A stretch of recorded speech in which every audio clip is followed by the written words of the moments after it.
The top story at the half hour, a final nail in the coffin of the apartheid-era Expropriation Act. This as Parliament passes major amendments to that bill. Now, the new bill allows the state to expropriate land for public interest without the landowner's consent. It does away with the willing buyer, willing seller principle, which left government vulnerable to paying so-called extortionate amounts.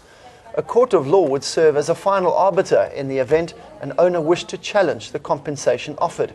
The bill would now be sent to President Jacob Zuma for signing into law. Political analyst Tsepo Kadima had this to say. I think it is important to note that this is still done within the provisions of the Constitution. So the Land Expropriation Bill is really designed to remedy that which we have been failing to achieve, which is land restitution in South Africa.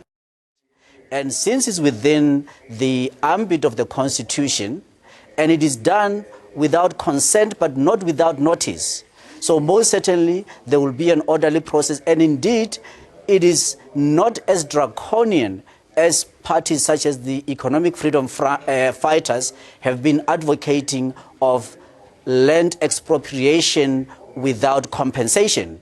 So there is still compensation. However, a number of opposition parties did not support the bill.